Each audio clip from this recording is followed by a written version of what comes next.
Good evening and welcome to the March 5th regularly scheduled City of Nacogdoches Council meeting. Councilman Huckabee, would you lead us in prayer, please? I will. Bow with me, please. Heavenly Father, we come to you this day, Lord, grateful for all of your many blessings to us, Father. I thank you for the city of Nacogdoches, for our council, our staff, and all the people that make this city great, Lord. I ask that you be in our midst tonight, lead, guide, and protect us in all that we do. In Christ's name, amen. Amen. If you will stand for the pledge, please.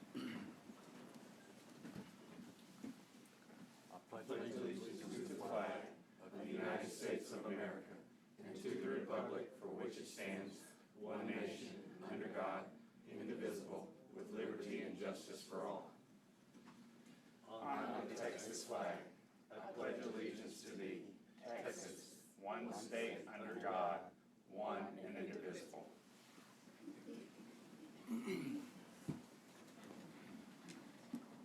Okay, next item is open forum. We have one person, Mr. Freeman.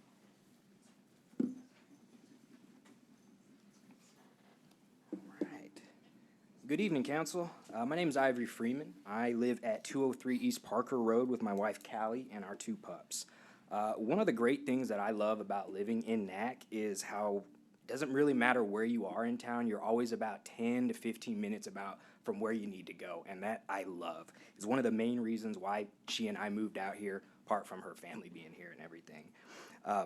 It's because of this closeness that I get to choose to use my bike when I get around any chance that I get, and it's any chance that I get. I primarily take Pearl to work as it's the most direct and safest feeling route that I have, but I've found so far, but I do use the term safe very loosely here. If you've been down Pearl, you've probably seen somebody walking or cycling along the edge of the road, and you can quickly see how a lack of pedestrian path, sidewalk, bike lane, or really any kind of striping for that matter, makes it for some really unsafe conditions for both pedestrians and drivers. We're fortunate that we haven't seen any major accidents on this recently, and I pray that that continues. But with the current set speeds here, pedestrians and vehicles should not be forced to share the road. Not to mention, future use plans identify Pearl as a major collector road, which indicates that this street is expected to become busier as we grow, which only increases the possibility of a potentially fatal accident happening along this road. So it's important we have a plan to transform and increase our safety standards for this planned future use. Obviously, the city has a number of major projects to complete, and I'm not saying Pearl is where we should start. It's just a good example of how safety improvements are needed for our streets, because it's not the only road in town that requires better pedestrian infrastructure. And I hope that serious consideration is going into the redesign process of these streets so that we are building them back better and not to the same current standard. If the passing of the bond proposal is any indicator, the city has a need for improved access, but also there's a want for these improvements. I'm especially excited to see how this plays out on MLK after the replacement of the water line this year. I am a part of Walkable Nacogdoches, and currently we have a survey running. We plan it to go till the end of the month, but we also have a series of walks that we have planned as well that we hope will highlight the areas of concern in the community and help provide y'all with feedback about the needs and expectations from all of our neighbors. So far, the response for the survey has been great, and we look forward to sharing all of that information with you. We do have a walk planned later on this month, on March 21st at 5:30, and everybody is invited to join us. But do feel free to reach out to us, to our group, follow our page on Facebook, and ask us about any details or information about the data that we're collecting. Thank you for your time. Thank you. Okay, Rhonda. Okay, next we'll go into the consent agenda. Any items to be removed from the consent agenda? Pardon me? Oh, I'm sorry. Okay, yeah, I'm sorry. Mr. Beverly. I'd just like to ask Mercedes and her staff if they might come up for a second. And like to go ahead and just on the front end, while I have a microphone in front of me, is just congratulate them on the second year for their Achievement of Excellence Library Award for the Judy McDonald Library. We're very proud of them and all their hard work day to day, and we put something just small locally together here, just a little plaque, but we really think everything y'all are doing every day, and I know y'all work tirelessly at it quietly, because libraries are supposed to be quiet. Thank you.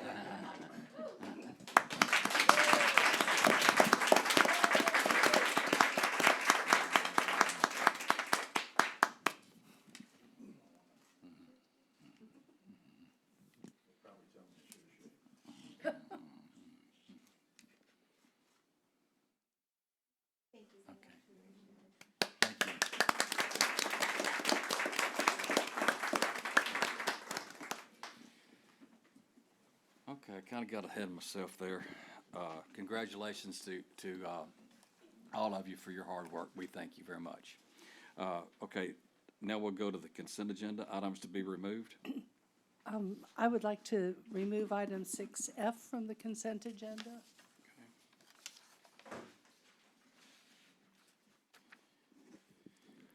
I make a motion, we approve the balance of the consent agenda. We have a motion? Second. Have a motion and a second. All in favor? Aye. Okay, okay. Mayor, City Council, Case Hopperman, Assistant, or Director of Public Works and City Engineer at this point. I just asked to have it removed because I thought it was really impressive that we are contracting with the Goodman Corporation for community project funding. And I just wanted to say how important it is that we do contract for grants. And I know the corporation has been excellent at accessing federal dollars and finding dollars that we don't have either the expertise or the specialists, and they keep on track of all of the possibilities that we have. And if you could speak to how important that is to access these dollars, that's all I wanted to. Well, sure, yes, ma'am. You know, and this has been a council priority as well, but it's a staff priority along those same lines. You know, we're always interested in spending other people's money and not our own when we can. And so any grant funding opportunities that we feel are something we can be competitive for, sometimes even when we think it might be a long shot, we're interested in putting our hat in the ring. And these are dollars that through the federal appropriations that our congressman has been successful at garnering for other, you know, principalities in their district. And so we are hopeful that we can be successful as well with this application process. And you know, we're always looking for other grant opportunities as well. A lot of times what we have issue with here at the city is having the people or the time to seek out and find these things for ourselves. And then even if we do find them, going after them sometimes stretches us a bit thin with what we have already kind of on our plate. So we try to do as much as we can in-house, but some of these partnerships with other consultants go a long way for us. So we try to balance it out, but we're hopeful that this can be a successful endeavor right here. Well, I just wanted to call attention to, and thank you and the city manager for going and accessing these dollars. That's my only. Yes, ma'am. Happy to do it. Thank So- you, Case. So I'll make the motion that we approve item 6F. We have a motion and a second. All in favor? Aye. Motion carries. Okay, we'll go to the regular agenda. First item, consider approval. Can we flip this? Go to B first? Would it be all right, Jerry? Okay, let's go to, I want to flip this to go and talk about B first instead of A, okay? Sure. And B is, consider approval of proposed updates to Chapter 106 Utilities, Control of Backflow and Cross Connections of the City Code of Ordinances. Case. Yes, sir. Mayor, City Council, Case Hopperman, Director of Public Works and City Engineer. We've been talking about this for a couple of months.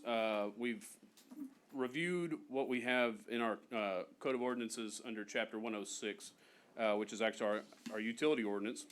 under Article 11, which concerns backflow prevention, cross-connection controls, and the like.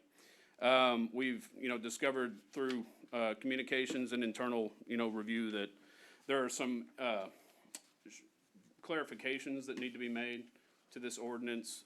It's caused a little bit of confusion on what's needed, when it's needed. And so we just wanted to go through it, address some of those concerns, and make those clarifications. And so just specifically, real quick, what we've addressed, and you can see it there if you've got the copy with the blue and red marks on it, the actual ordinance amendments. We've basically gone from requiring all commercial businesses, commercial and industrial water accounts, which originally with this ordinance had to provide RPZs or reduced pressure zone backflow preventers for their water service. We've kind of backed it up and are falling more in line with what the TCQ has established as hazard risk. Just a little bit of history. Prior administrations, when they developed this ordinance, we were basically cited by the TCQ for not having this type of ordinance in place. There was inadequate, basically requirements for businesses in our community to have these protections. There was the history of water contamination issues in places like Flint, Michigan, Corpus Christi within the past 10 years, 5 years. And so what the intent was to basically provide protections for our water system to the best degree we could. We, at the time, had inadequate staffing levels to basically chase all these down and determine hazard risk. And so the decision was made by that group that developed this ordinance to basically play it the safest we could for our water system and require any commercial and industrial water account to provide backflow protection for their meter. We have since evaluated it, as I said. We've determined that we're in the place right now where we can provide the extra evaluation necessary to base our requirements on the hazard risk table that TCQ has. And so it means a little more time on our end as staff, but we feel like we can devote that time and effort to it at this point.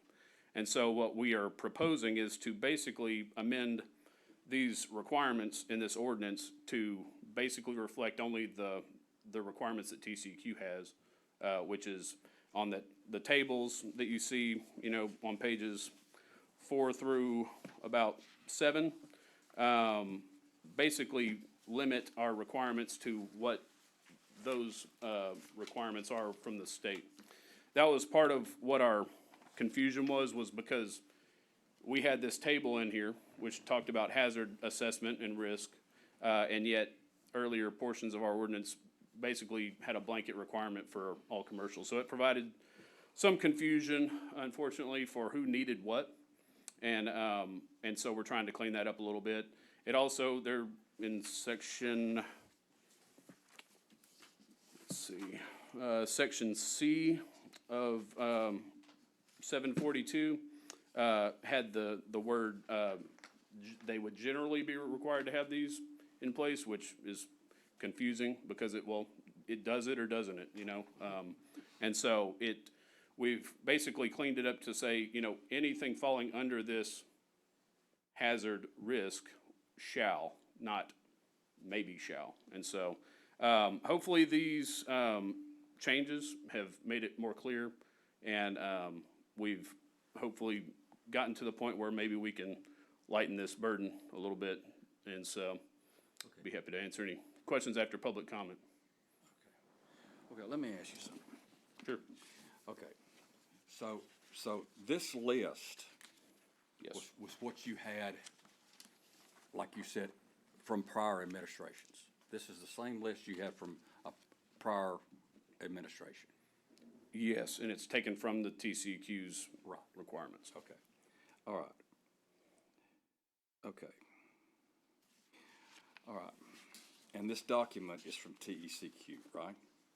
Well, we created our own ordinance, but the hazard risks were provided by that. I should add, one on page 5, you'll see the double asterisk in blue. That is one that we have added. It was in the original ordinance that we had. We kept it in there, even though we kind of reverted back to the hazard risk for the business types.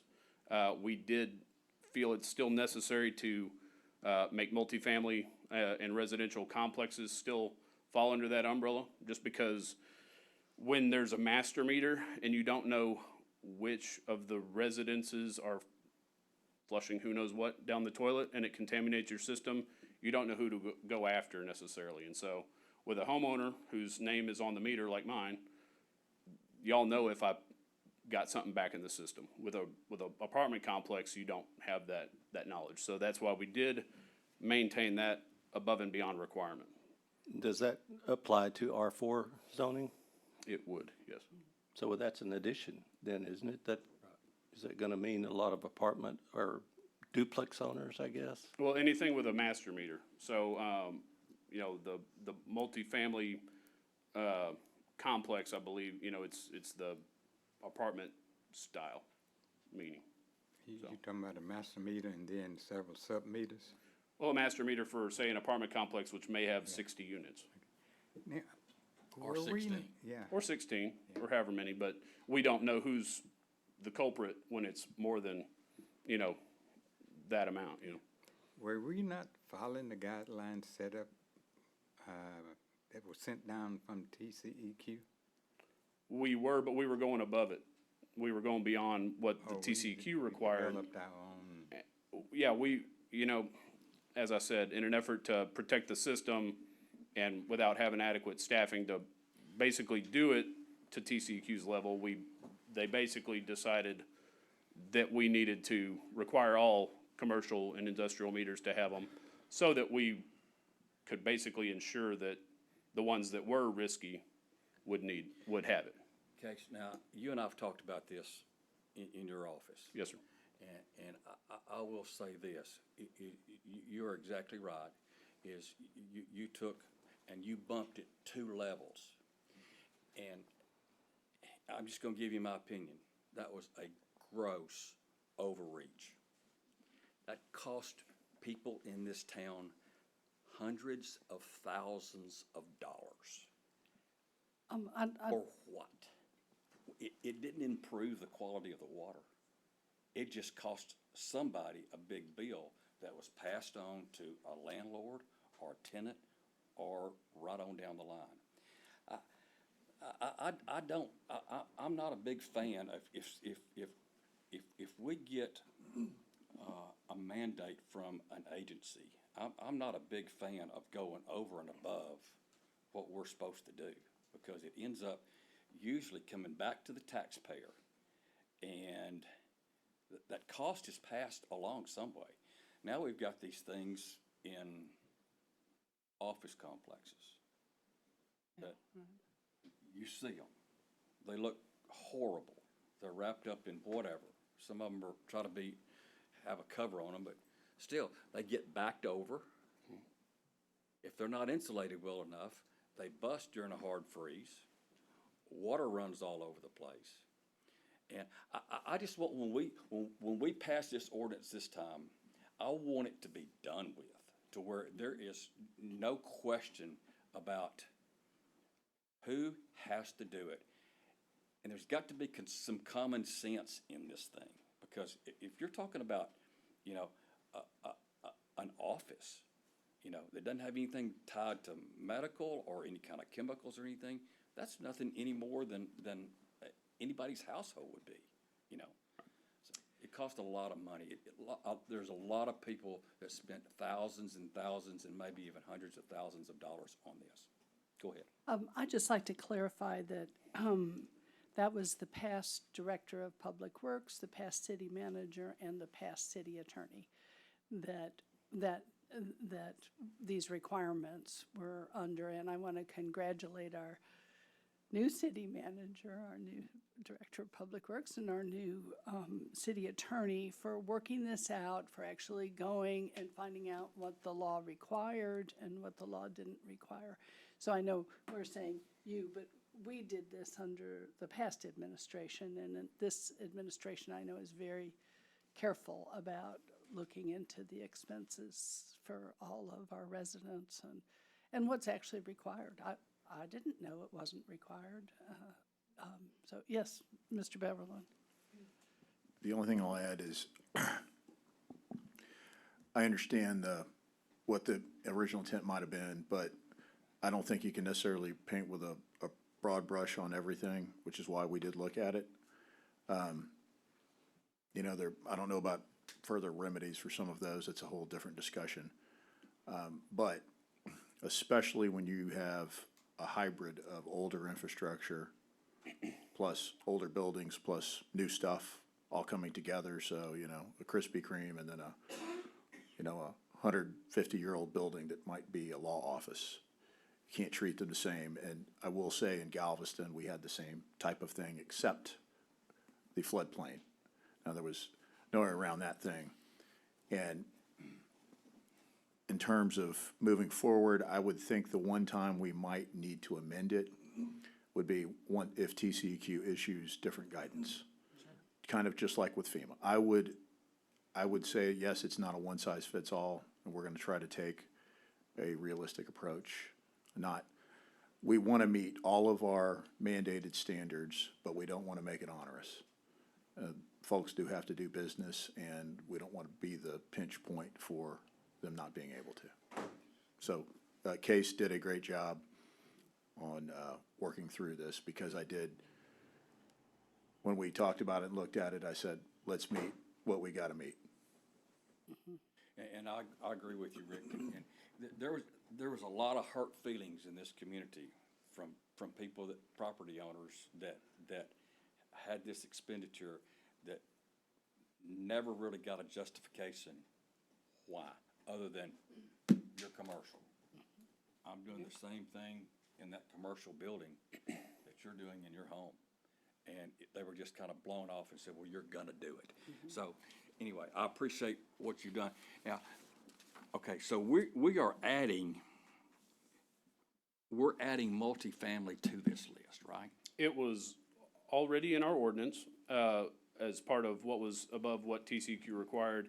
And when we were discussing where we needed to be, our guys out at the Water Utilities Department who deal with, the backflow prevention stuff, when I asked them about it, they said, yeah, this is one that we would really prefer, stayed, just because we have a hard time ensuring that the apartment complexes would be compliant. If we discovered that something was coming from an apartment complex, we don't know who to go after other than the apartment complex manager, say, because we don't know which of the, say, 60 or 16 tenants were the ones dumping this stuff, down the toilet or the sink or whatever they had going on. And so they just felt that was still a necessary protection to keep.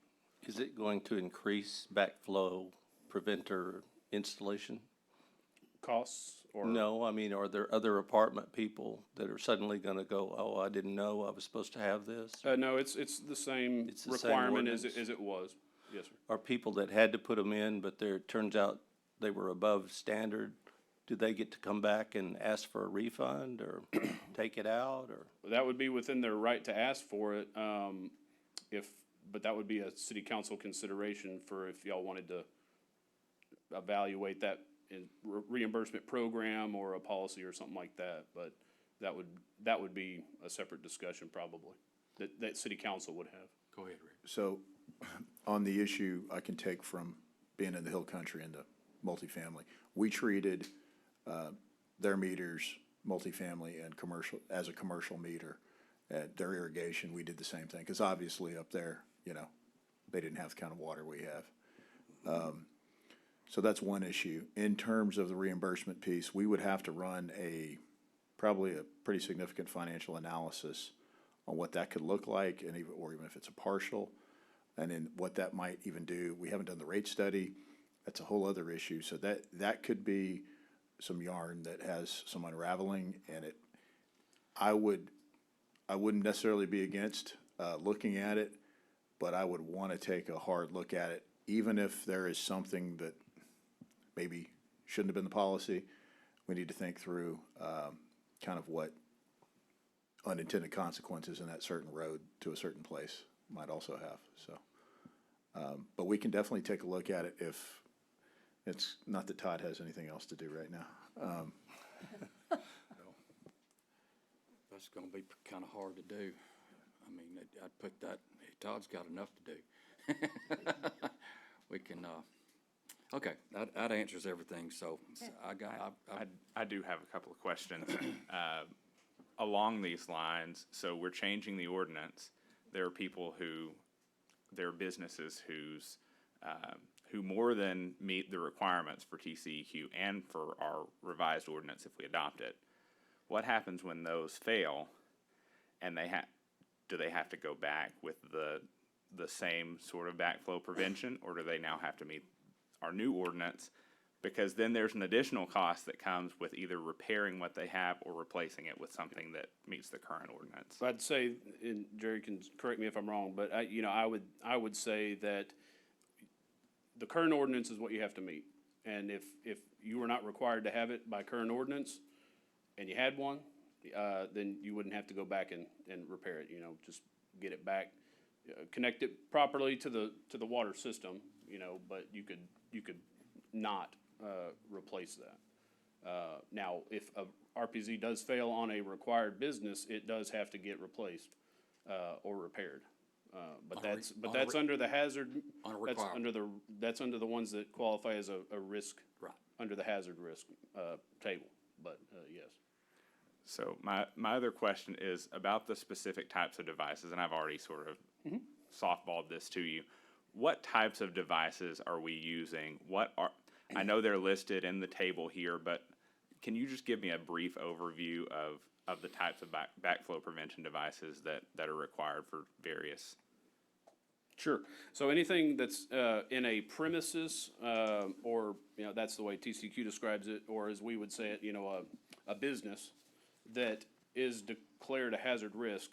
Any of those are going to have either an RPZ, which is that U-shaped device that comes out of the ground, stands for Reduced Pressure Zone Backflow Preventer, or an air gap, which basically means it's not connected at all. There's a gap of air between the connection and the water system. An RPZ is, the reason it was required originally was it's the most fail-safe device that there is. It's got 3 points of failure. It's got a relief valve that allows water to run out if any, backflow condition exists. And so those are the most protective of the system. And so that's why any business, especially a business that requires, or that utilizes chemicals, for example, or hazardous substances like, blood or anything else, that's why it's gonna have to have an RPZ, is because it protects it like the others don't. You'll see what's called a double check valve, which is basically what it sounds like if you've seen a check valve on a water line. It's basically two of them back to back, and there's if one fails, the other one will catch it. If they both work well, it just prevents anything from coming back into the line. Those are going to be internal or on an irrigation line or something like that. You also have vacuum breakers, which basically act like they sound. You pressurize it. When it loses pressure, it backflows, and basically that air valve closes, prevents it from siphoning back into the system. It also has a check valve on the bottom. But and then an air gap, as I said, is going to be just any physical separation of the line from the system. And so that an air gap for a mop sink, say, would be the distance between the water and the spigot of the sink. So it's not actually connected. unless the water level gets up to the spigot somehow, which in that case is the building's flooding. But there's no way for it to get back up into the pipe that it came out of. And so those are the different types of protections that exist. And so you have different, requirements for different types of internal protections that you can see in that list. And some of the internal protections do include a RPZ. So what's called a vending machine in here, which is actually a fountain drink machine or something like that, is going to require either a vacuum breaker, pressure vacuum breaker, or an RPZ on it. And a lot of those come with them built in. I think all of them come with them built into the actual machine itself, and that prevents the carbonation and all that from, back siphoning into the actual system. But Thank you. That was sort of not to no. worry. That's the amount of detail that I wanted, because when you start talking about 3 points of failure, that's why having RPZs for everything was so expensive for people, because it's the best possible outcome. So it costs more. It has 3 different fail points. So, and then like an air gap obviously has 1 fail point, right? And is the cheapest. Yeah, and it's because free. It's free, right? It just happens. So thank you for expanding on that. I appreciate your work, city manager, city attorney. This is well overdue, and I know it's going to bring a lot of relief to a lot of our businesses. Thank you. Well, we hope so, and I have to say that Jerry's the one that was the editor to this document, and so we had our discussions, but he's the one that actually made the physical changes in here, except for the blue changes are his. I did do the little red change on page 2 that there one I of crossed those? out generally on item C. So I was a co-editor. So is that, well, I want to talk to you about that generally. Is that generally in TECQ's? No, that was the way we wrote the ordinance, and that's why it was a little confusing. Was it kind of gave a little opportunity for questioning whether it was required or not. All right. Well, I said last meeting, we're finally cleaning some stuff up. I apologize to the people of Nacogdoches that have had to go through this. It should have never happened, but it did. So now we've cleaned it up, and that's it. That's all I got to say. Thank y'all very much. I move that we approve the proposed updates to Chapter 106 as outlined in item 7B. Second. Motion and a second. All in favor? Aye. Okay, now we'll go back up to A, which is just consider approval of contract by and between the City of Nacogdoches and Hardin and Associates for customer service inspection, CSI services for a not to exceed amount of $125,000. Yes, sir. Mayor, City Council, Case Opperman, or Director of Public Works, City Engineer. Yes, sir. We along the same lines of our cross-contamination ordinance, cross-connection ordinance, is a TCEQ requirement that requires all cities to inspect new and existing businesses for under what's called a customer service inspection, which basically is aiming to identify areas where cross-contamination, cross-connections exist, pollution hazards to the system, et cetera. And so it's normally completed when a new building goes in. It doesn't get its CO, its certificate of occupancy, until it does have one. But a lot of the businesses that have been here forever, Burger King on North Street or whatever, not to single them out. Maybe I shouldn't have singled anybody out, but just as an example, businesses that have been here for a long time that predated this ordinance or even these TCEQ requirements are not grandfathered. So we still have to inspect them, identify whether or not they have these cross connections. And so we did not have this in place 5 or 6 years ago, and so TCEQ basically said, y'all need to get these done. And so we, at that time, did a contract for the remaining 100 that TCEQ said y'all need to get done. And then we also as part of our enforcement action with TCEQ, agreed to finish out the remainder of the, services in town. And so, we've been working on that. We previously have, contracted with firms, to obtain all these CSIs. There's a lot of them out there, and so they take a while. But, we were under contract with Hardin Associates, actually this same company, up until, end of last year when we ran out of money on their contract. We had already increased it, the amount that we were allowed to by our, by the purchasing rules.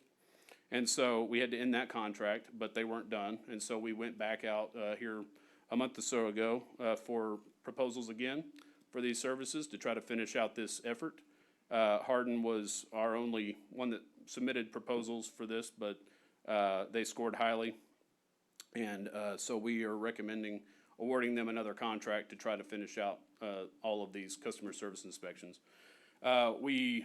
We have the ability to do them in-house, and we do them in-house as we can, but we don't have time or manpower to dedicate somebody to this every single hour of the day. And so that's why it's necessary for us to supplement our efforts with a contractor. And so I am happy to answer any questions after public comment.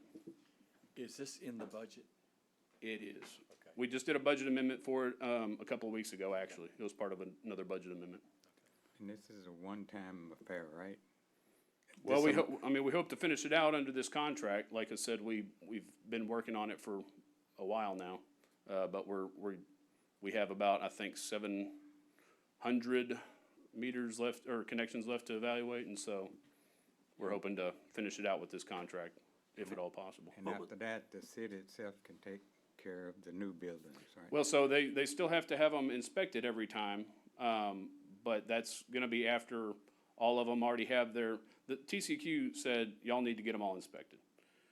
They didn't have inspections before that, and so once they all have inspections, the city shouldn't have to keep doing it. Right, yeah. just- So this is the all about, inspection this is is a all about one-time. getting the city out of trouble with TCQ from Yeah, several years ago. so the inspection is a one-time affair, right? For on the city end, Yeah, yes, right. sir, but then after that, they have to get inspected once a year, I believe. Okay. But, they have to do that on their own. Was the original contract, when was that done, last year? Well, it started, I think, the year before, and we had actually 3 contracts, out, with 3 different companies.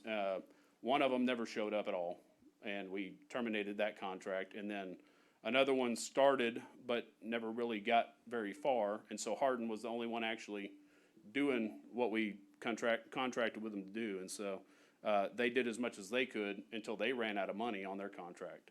And then we had to end that, we couldn't increase it anymore. So we're having to go back out with a new contract, and it's, gonna be with Hardin if y'all approve it, but, they've been the ones that have been the ones rolling on it and actually getting stuff done on it, so. We're comfortable with their work. But it seems like it just rolls on, or, Well, until we're done with all the businesses that we were required to get done, which we've been working on for the past couple of years, with them.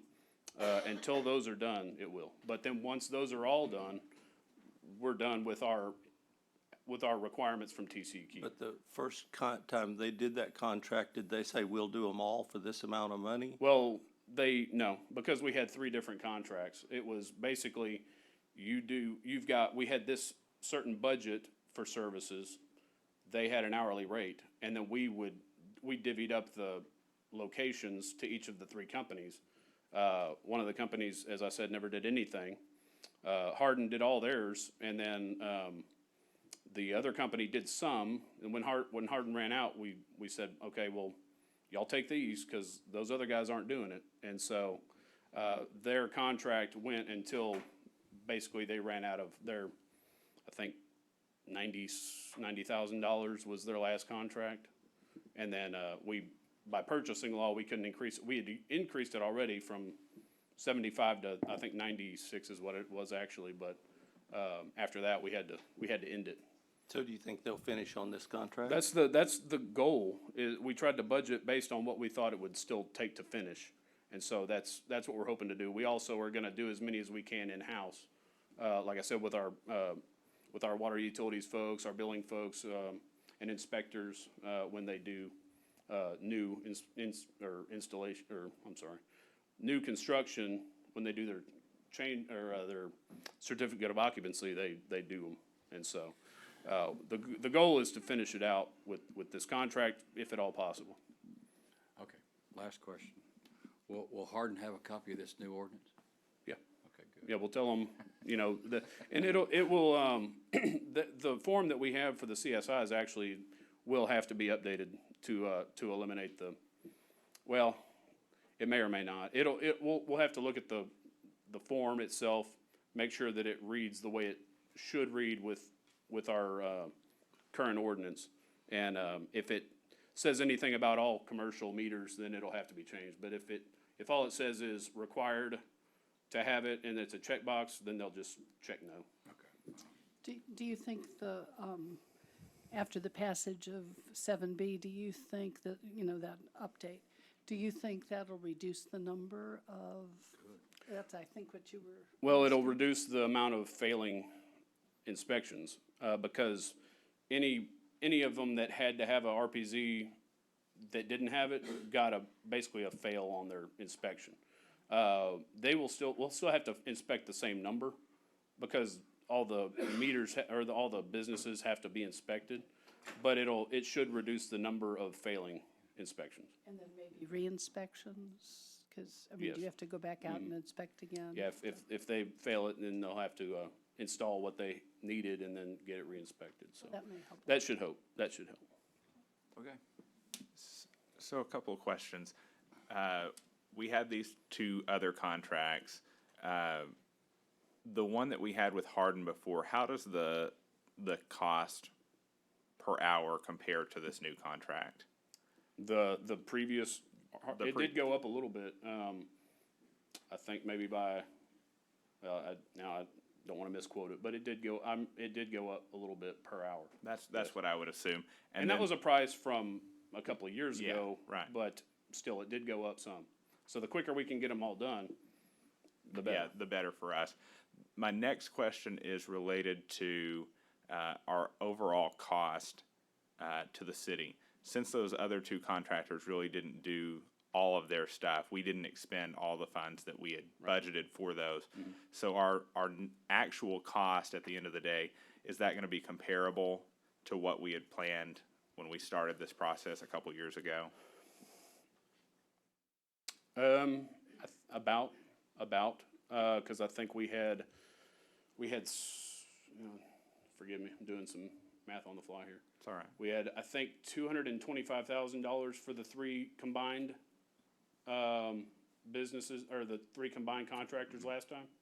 And, we spent 96 with Hardin last time. We're hoping to only spend about 125 with them this time, so about the same. And what does the contract allow for overages above this 125? Well, we can adjust, our contracts by 25%. Okay. By law. But that would have to, it would be over, well, if it's over 50, it has to come back to city council for approval. But we can go up by 25% by the rules, Perfect. so. That's all I had. We Thank hope not to, but we can. By procurement rule, we can. Those are all my questions. Thank Okay. you. All right. Kathleen, you gonna make a motion? Sure. I move that we approve the contract as outlined in 7A. Second. I have a motion and a second. All in favor? Aye. Motion carries. Item 7C, consider proposal for Renault Roofing and Sheet Metal to re-roof the police department. Chief Weems.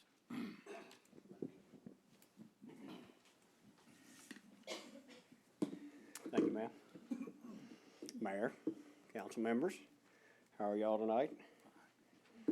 All right, so we're gonna try to all we're doing is trying to re-roof a part of the police department, because we're getting wet, as you see, with all the tubs in there with the CPA. I saw it. Yeah, and that's kinda all around the front side of it, that part, and then goes around the front to the other offices, so. I wanna just go ahead and run through this to show you I crawled on the roof 2-3 weeks ago took pictures of the damage, as you can see. And that's over the break room where all the large buckets are. We had to do that again this morning with that heavy rain. Just go gather the buckets back up and put them out. Kind of embarrassing when you're holding a class over there. So, especially when everybody's in the CPA and they're all around, they're coming in from these businesses from all around Nacogdoches and they see this. But there's extensive damage all over this side of the roof. And the reason we didn't get it done with the roof the last time is it was leaking, but it wasn't leaking that bad. But with these heavy rains, it just started pouring in. So it was considered an emergency at the time when we proposed this. And now I'm gonna let Todd Semino talk about the financial aspect of it. We're gonna have to do a change order. So these are just some of the damage areas. There's more.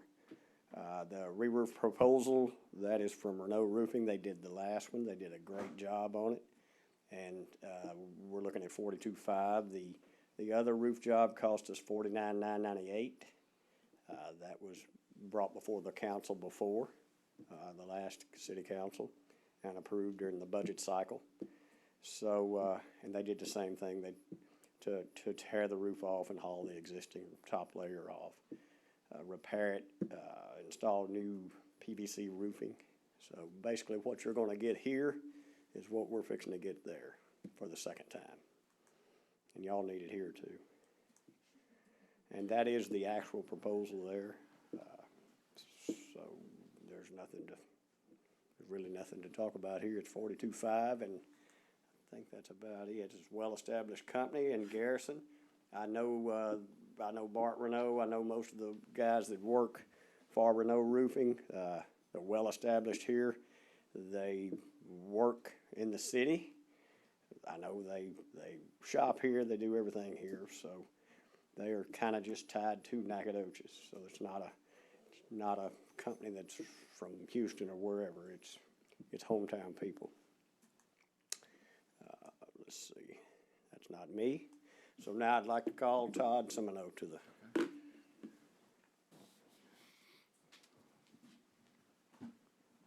Good evening, Mayor and Council. Todd Semino, Interim Finance Director.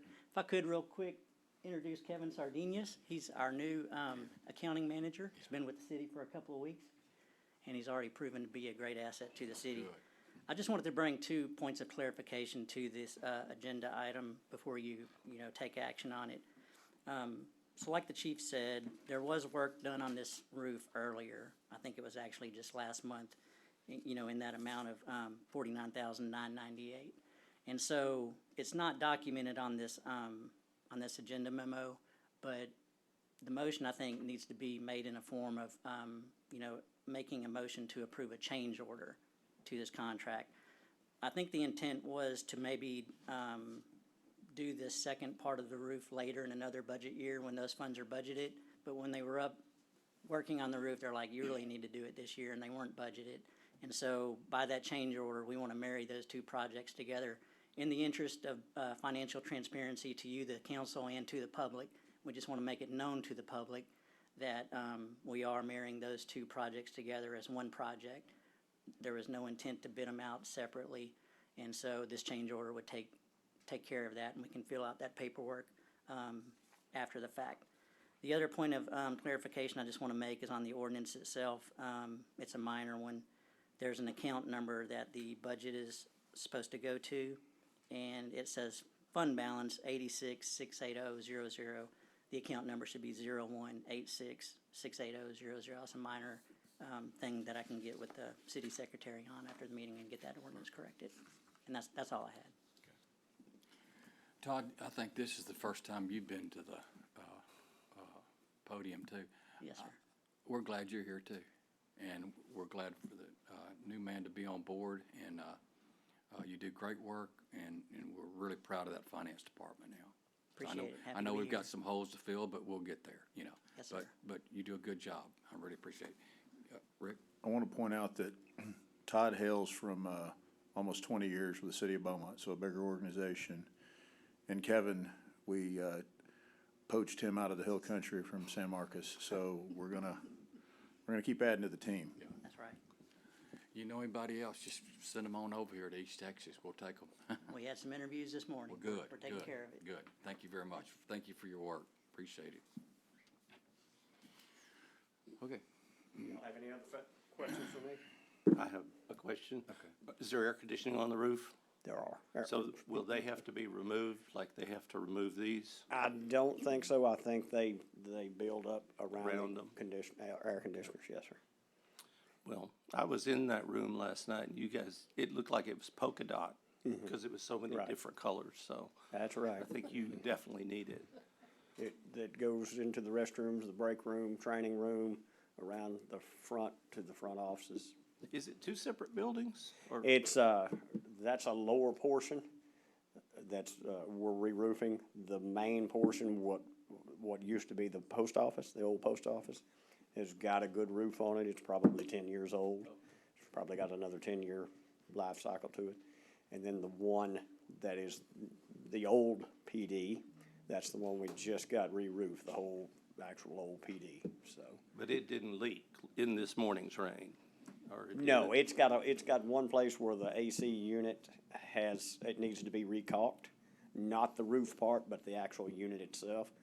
But I had, one of the guys from Renault Roofing come up, he and I got on the roof, and he pointed it out what we need to do, and that would be our maintenance guys to get up there and do it.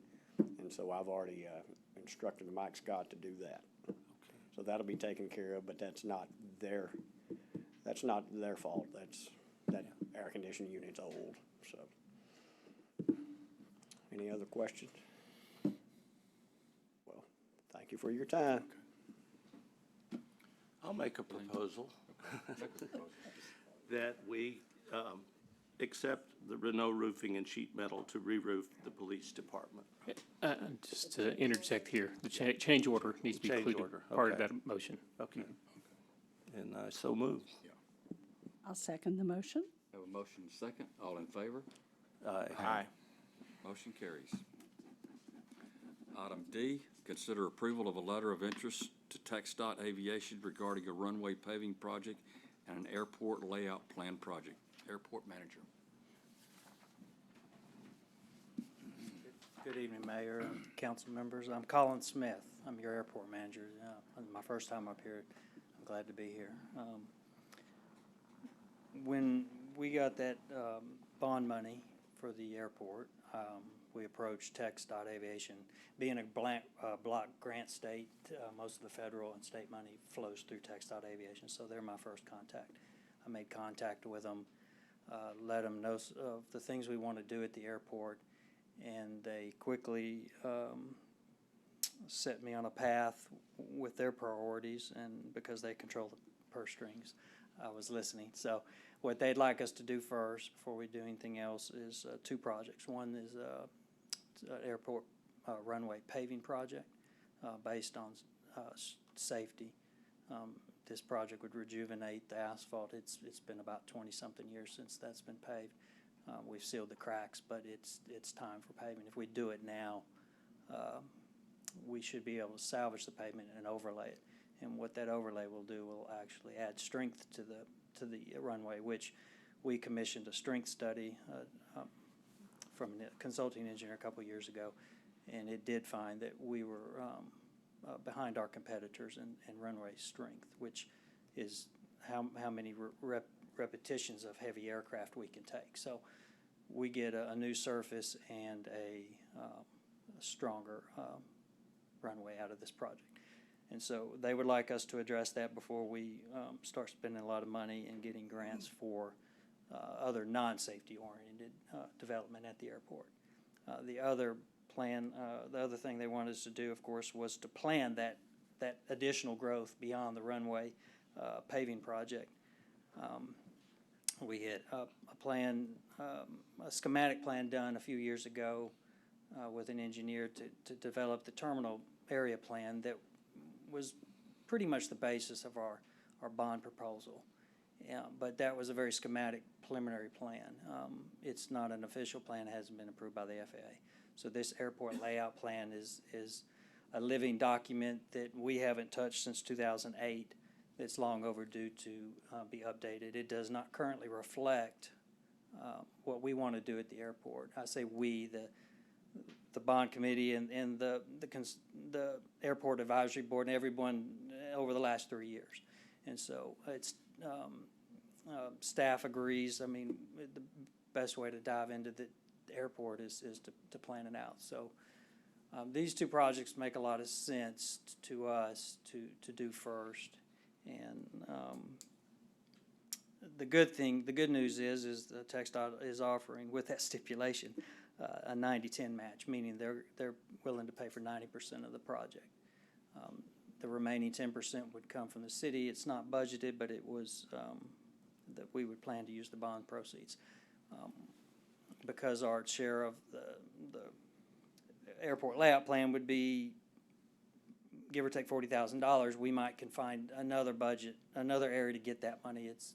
I know it's not insignificant, but it's compared to the runway project, which is pushing $500,000 just for our share, because it could be up to a $5 million project. It's that most likely will have to come from the bond proceeds, but I think it's a good down payment on or a good first step for the bond proceeds. So in all that, we're going to be using funding, some banked bond funding, grant funding that we have banked with TxDOT too, and we'll be depleting that in the runway project. And so what they're asking for from us is, from the city, is a letter of interest for both of these projects, and I included a draft in the agenda packet.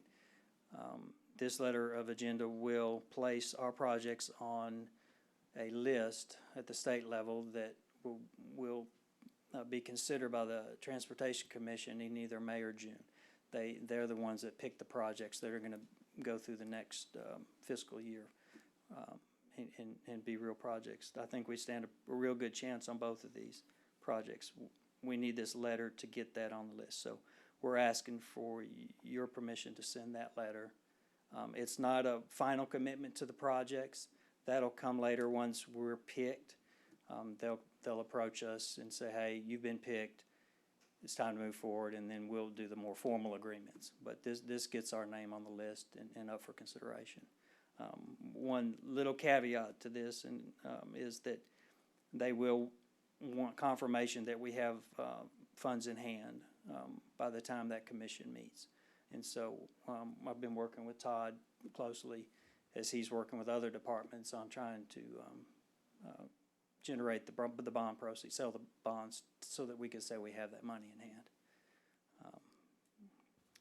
I'd be happy to answer any questions after public comment. Todd, does that include the extension that you and I talked about at one time? I'm sorry. I'm sorry. I'm not. I said Todd. Colin. Yeah. Colin. I'm sorry. It's okay. Sorry. I'm old. The airport paving project does not change the runway dimensionally.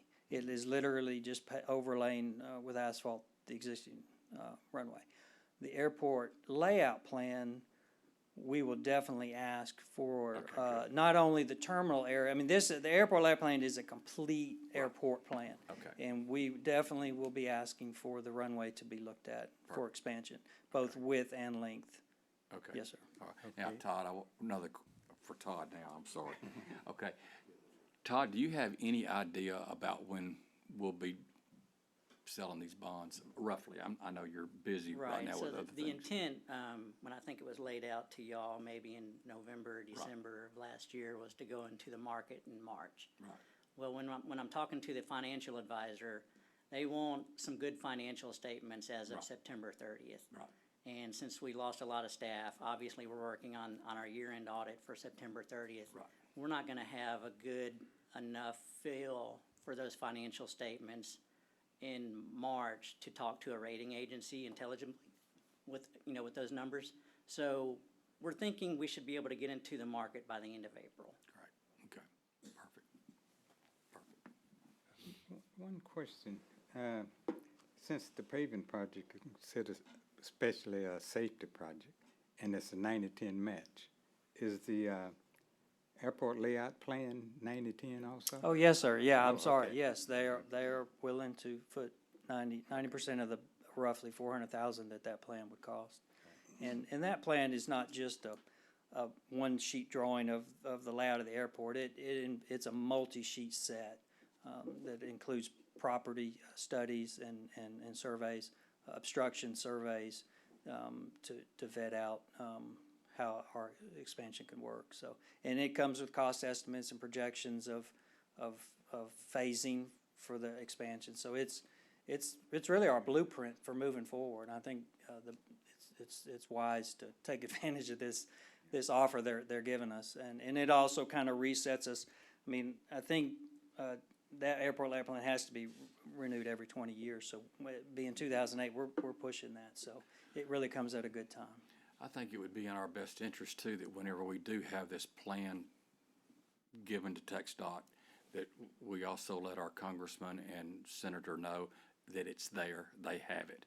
So that way, he knows it anyway. Sure, yeah, and it'll be a big checkbox on every grant application we make going forward. I wasn't able to check that box back in October when I applied for our first application for that terminal grant, along with the checkbox for funding. Once this plan's done, I can check both boxes. You know, that certainly puts us in a better stand. Whether we get the grant or not based on that, I don't know, but it certainly puts us in a better stand. We're gonna get it. Yeah. We're gonna get it. We're gonna get that grant. Any more questions? Not a question, but a comment to say thank you to the work that you've done, you and the Airport Advisory Board. It's greatly appreciated, and we see the great things that are coming for our airport. Yep. Thank Good. you. You're welcome. And this is so important to our economic development. I think that's been impressed on every single one of us, and I see Larissa nodding, and Mr. Beverlin over there nodding, so. Yeah, it's Really appreciate it is. There's a lot happening. When I left there was 4 twin-engine planes on the ramp right in front of my office. It doesn't happen every day, but it's between that and the flight school and just the folks have been there a long time. It's really buzzing. Very diverse. We've got a lot of things, Yeah. good things happening in Nacogdoches, and a lot to look forward to. Yes. We really do. Sure. I think Rick has something. Yeah, Rick, I'm sorry. I don't know, I hate to point to Aggie Land, but it's a case joke. Go Cougs, whatever. So, if you're ever in town, when, at the airport, for example, on game day down at College Station, it's pretty amazing. I don't know if Mayor, since you're an alum, I could see definitely with the move and UT Nexus and folks probably over time migrating back and forth for especially some of those that have business jets. I could definitely see with the new terminal and what that potential brings, this time frame coming in with UT, that we could be moving that direction sooner than later, so. Good. Mayor, So we need a motion? I make a motion that we approve the letter of interest to TxDOT Aviation regarding a runway paving project and an airport layout plan project. And I'll second it. We have a motion and a second. All in favor? Aye. Motion carries. That concludes this evening's meeting, and God bless the great city of Nacogdoches, Texas.